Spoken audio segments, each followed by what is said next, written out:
بسم اللہ الرحمن الرحیم۔ السلام علیکم ورحمۃ اللہ وبرکاتہ۔ ناظرین، آج ہم آپ کو سوتے وقت شیطان یا ظالم سے حفاظت کی دعا کے بارے میں بتائیں گے۔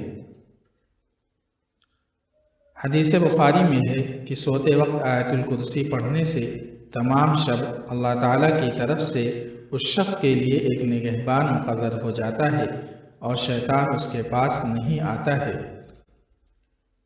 اعوذ باللہ من الشیطان الرجیم، بسم اللہ الرحمن الرحیم۔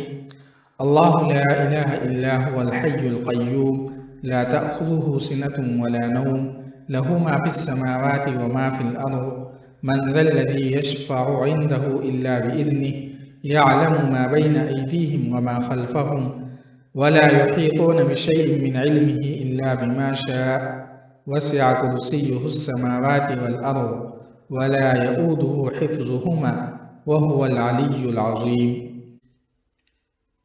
ترجمہ: اللہ وہ ہے جس کے سوا کوئی معبود نہیں، جو سدا زندہ ہے، جو پوری کائنات سنبھالے ہوئے ہے، جس کو نہ کبھی اونگ لگتی ہے نہ نیند۔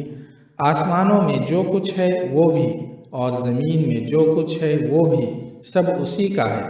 کون ہے جو اس کے حضور اس کی اجازت کے بغیر کسی کی سفارش کر سکے؟ وہ سارے بندوں کے تمام آگے پیچھے کے حالات کو خوب جانتا ہے، اور وہ لوگ اس کے علم کی کوئی بات اپنے علم کے دائرے میں نہیں لا سکتے سوائے اس بات کے جسے وہ خود چاہے۔ اس کی کرسی نے سارے آسمانوں اور زمین کو گھیرا ہوا ہے، اور ان دونوں کی نگہبانی سے اسے ذرا بھی بوجھ نہیں ہوتا، اور وہ بڑا عالی مقام صاحب عظمت ہے۔ اس ویڈیو کو ثواب کی نیت سے زیادہ شیئر کریں۔ والسلام علیکم ورحمۃ اللہ۔